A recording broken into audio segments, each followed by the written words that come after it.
नमस्कार। पॉलिटिकल पंचायत देख रहे हैं आप, आपके साथ मैं हूं हिंगलाज दान। राजस्थान की पाली लोकसभा सीट से, जो कि मारवाड़ की 4 अहम सीटों में से एक है, जिसमें जोधपुर, बाड़मेर, जैसलमेर और जालोर सिरोही अन्य सीटें हैं।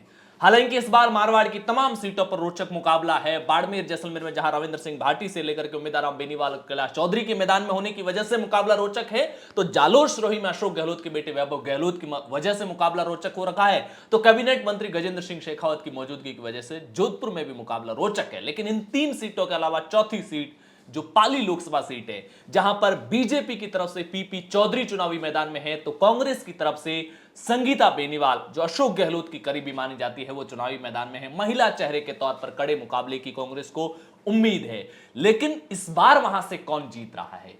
क्या पीपी चौधरी हैट्रिक लगा पाएंगे लगातार तीसरी बार, क्योंकि 2014 2019 में भी वही जीते थे, या संगीता बेनीवाल, जिसने चुनावों से 2 साल पहले पाली में कैंप करके पूरी तरह से वहां के लोकल गणित को समझने के साथ साथ ग्राउंड पर अपनी टीम खड़ी करने के साथ साथ कोशिशें की। हालांकि वो टीम फील्ड में कितनी एक्टिव रही, इसको लेकर के अलग अलग लोगों के अलग अलग राय है, ग्राउंड पर काम करने वाले लोगों की भी राय अलग अलग है।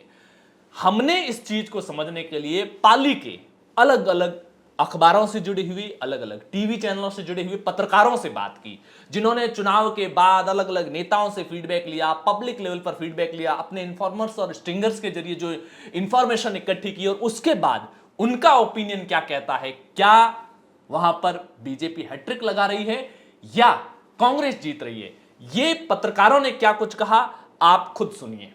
अगर हम जातीय समीकरण की बात करें तो पाली लोकसभा में सबसे ज़्यादा सिरवी जाति के वोटर्स, उसके बाद में 2 नंबर पर जाट आते हैं। 4.5 लाख सिरवी समाज के वोट हैं और 3 लाख से थोड़े बहुत कम जाट समाज के हैं। तो एक तो ये इस जाति का वेरिएशन 1.5 लाख के आसपास का गैप है। दूसरा, जो मूल ओबीसी वोटर्स है वो सभी भारतीय जनता पार्टी को वोट करता है, इसलिए भी उनकी जो जीत की जो आंकड़े हैं वो बहुत ही साफ सुथरे दिखाई देते हैं। हम अगर कांग्रेस की बात करें तो कांग्रेस में जैसे अभी आपको देख बिखराव लग रहा है। मैं कहूँगा आपको, दूसरे जो पूर्व एमएलए है, 2-3 एमएलए भी उनके साथ नहीं थे। कैंडिडेट बाहर ही है, एकदम नए कैंडिडेट संगीता बेनीवाल को कांग्रेस ने उतारा है। तो उनकी संभावनाएं मैं मानूँ, अगर मान लो तो नहीं के बराबर कह सकते हैं अपन। भारतीय जनता पार्टी के पक्ष की जो बात है, 8-10 बातें हैं। 2-3 मूल बातें मैंने आपको बताई, जैसे जाति वाला है। स्थानीय पीपी चौधरी खुद बिलड़ा विधानसभा के भावी गांव के रहने वाले हैं। इनके खुद के सिरवी समाज के वोट है, बिलड़ा में हाईएस्ट है, मारवाड़ जंक्शन है, पाली है, सुमेरपुर है। दूसरी जातियों के जो वोट है वो भी है। इस बार अनुसूचित जाति जनजाति का भी थोड़ा बहुत झुकाव भारतीय जनता पार्टी के साथ हुआ है। मोमडनों के जो वोट की बात करें तो वो भी वैसे निर्णायक रहते हैं, पर जब कांग्रेस में बहुत कम वोटर की संभावना है, बहुत पीछे रहेंगे, तो वो वोट कोई ज़्यादा विशेष छाप नहीं छोड़ पाएगा।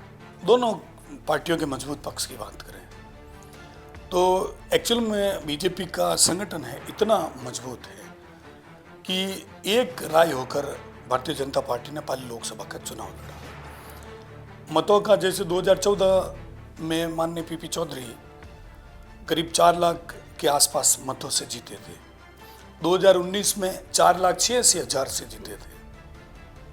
और मैं दावे के साथ तो नहीं कहूँगा, लेकिन जिस तरह का जो समीकरण बैठ रहा है, 5 लाख के आसपास भारतीय जनता पार्टी की जीतने की संभावना है। संगीता जी का आप अपने उनका सोशल मीडिया अकाउंट अगर आप देखें तो उन्होंने कुल मिलाकर 3 विधानसभा को ही कवर किया, बिलड़ा, भोपालगढ़ और ओसिया। इन तीनों विधानसभा में जाट बाहुल्य वोटर्स हैं, इनको इन्होंने निश्चित रूप से कवर किया, वो इनके लिए फायदे का रहेगा। पाली से अभी हाल ही में चुनाव लड़े बद्रीराम जी जाखड़, वो बहुत ही कम मार्जिन से जीत हारे थे। तो वो बाली वाला अगर उनको संगीता जी को प्लस दिलाता है तो भी मैं मान सकता हूँ, कह सकता हूँ, बता सकता हूँ कि 5 से 4.5 से कम का फासला नहीं रहेगा। पीपी चौधरी भारतीय जनता पार्टी के जो कैंडिडेट है, वो मंत्री रहते हुए पाली के अंदर अपना व्यक्तिगत और सामाजिक स्तर पर दोनों तरीके से उन्होंने अपनी पकड़ बनाई। वहीं पे जो कांग्रेस के कैंडिडेट हैं वो प्रॉपर जोधपुर से हैं, पाली में उनका संपर्क नहीं के बराबर है। तो कैंडिडेट के तौर पर अगर देखा जाए तो भाजपा का कैंडिडेट बहुत भारी पड़ता है।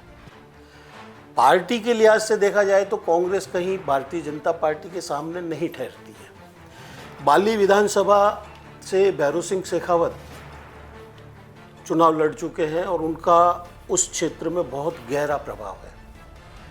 राम मंदिर बनने के बाद भारतीय जनता पार्टी इस पूरे एरिया में वर्चस्व लिए बैठी है, क्योंकि कांग्रेस की तरफ से ना तो प्रचार प्रसार हो रहा है, न इनके कोई बड़े नेता वहाँ पे पहुँच रहे हैं, जबकि भारतीय जनता पार्टी की ओर से कंगना रनौत ने वहाँ पे रोड शो भी किया है। कांग्रेस के जो बड़े नेता है, राष्ट्रीय नेता है, उनमें से कोई भी पूरे जोधपुर संभाग का दौरा नहीं किया है। वो पाली का क्या, पाली में अब राजस्थान के जो नेता है डोटासरा जी है या अशोक गहलोत है, अशोक गहलोत राहुल गांधी के नॉमिनेशन के लिए वहाँ जा रहे हैं, लेकिन अपने प्रचार प्रसार के लिए वो कुछ नहीं कर पा रहे अपनी सीटों के लिए। तो इसलिए जातिगत आधार पर अगर देखा जाए तो सिरवी और जो इनके पुरोहित राजपूत है, राजपूत समाज भारतीय जनता पार्टी से बहुत गहरे से जुड़ा हुआ है, जो उसका मैंने कारण बताया कि भैरों सिंह जी यहाँ से चुनाव लड़ चुके हैं मुख्यमंत्री रहते हुए। राम मंदिर के बाद जो कुछ कांग्रेसी थे वो निश्चित रूप से भारतीय जनता पार्टी के पक्ष में गए, क्योंकि कांग्रेस के कोई नेता वहाँ आ नहीं रहे। कार्यकर्ताओं को एकजुट करके रखने के लिए इनके पास प्लानिंग नहीं है। पाली पे असर जोधपुर और इन सीटों का भी पड़ेगा। जोधपुर में अशोक गहलोत के पुत्र वैभव गहलोत पिछली बार लड़े थे, लेकिन उनको जालोर भेज दिया गया पाली से आगे। अगर अशोक गहलोत को लगता कि कांग्रेस जीत सकती है तो वो अपने पुत्र को जोधपुर से लड़वाते, उन्होंने उसको जालोर भेज दिया। करण सिंह उचियाड़ा को यहाँ से टिकट दिया गया जो राजपूत समाज से है और उनका व्यक्तिगत प्रभाव है, तो हो सकता है वो गजेंद्र सिंह शेखावत को अच्छी टक्कर दे दें। जीतने के चांस उनके भी नहीं है। मैं वर्तमान 8 विधानसभाएं हैं, जिसमें से 3 जोधपुर जिले में हैं, ओसियाँ, बिलाड़ा और गोपालगंज, और 5 जो है विधानसभाएं हैं वो पाली में हैं। तो इसमें से 8 में से 6 विधानसभा सीटों पर भाजपा का कब्जा है, जबकि 2 पर कांग्रेस के उम्मीदवार हैं, जिसमें से पाली शहर और 1 है भोपालगढ़ एससी, जिसमें कांग्रेस के विधायक हैं। पीपी चौधरी को नो डाउट प्रधानमंत्री मोदी के विज़न और राम मंदिर, सनातन धर्म वगैरह इन सब का पुरजोर समर्थन रहा है। उन्होंने पिछला चुनाव लगभग 5-5.5 लाख वोटों से जीता था, जिसमें उन्होंने कांग्रेस के प्रत्याशी बद्रीराम जाखड़ को हराया था। इस बार संगीता बेनीवाल है, महिला उम्मीदवार के कारण एक मजबूत पक्ष भी है, लोगों का जुड़ाव भी हुआ है। कुछ पीपी चौधरी के एंटी इनकम्बेंसी भी है, पर ऐसा नहीं लग रहा है कि वो चुनाव लॉस कर सकते हैं। मोदी सरकार का विज़न और पूरे जो भारत में मोदी की जो लहर चल रही है राम मंदिर को लेकर, धारा 370 और आगे जो भी उनके फ्यूचर प्रोजेक्ट्स हैं उनको लेकर उनको जन समर्थन मिला है, और वो खुद भी आश्वस्त हैं कि वो इस बार बड़ी जीत हासिल करेंगे। वहीं संगीता बेनीवाल भी अपने पूरे दमखम से चुनावी मैदान में उतरी थी, लेकिन कहीं ना कहीं पार्टी संगठन और कुछ ऐसी जगहों पर ऐसे बूथ भी मिले चुनाव के दौरान जहां पर उनके कार्यकर्ता भी नहीं थे। तो कहीं ना कहीं ये एक प्लस माइनस पॉइंट है उनका कि संगठन से उनका जुड़ाव नहीं हो पाया था और वो पूरे क्षेत्र को ना छू पाई थी। तो ऐसा लग रहा है कि आने वाले समय में जो भी 4 जून को परिणाम आएंगे तो हो सकता है कि इस बार पीपी चौधरी तीसरी बार हैट्रिक बनाने में सफल रहे।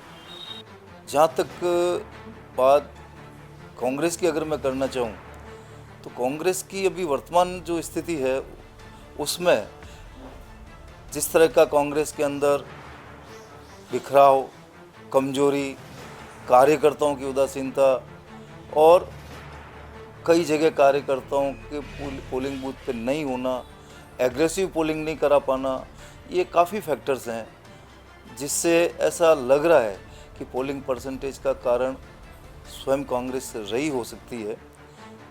और जो जिस तरह का राष्ट्रीय मुद्दा पिछली बार था पाकिस्तान में अटैक को लेके, जिस तरह से वो एक हर हिंदुस्तानी की दुखती रग थी, लेकिन इस बार उससे भी बड़ी मैं समझता हूँ कि राम जिस तरह से लोगों के हृदय में बसते हैं, हमारी संस्कृति में बसते हैं, हमारी आस्था में बसते हैं, उसको लेके जिस तरह से कसम राम की खाते हम मंदिर वही बनाएंगे, ये एक भावना थी।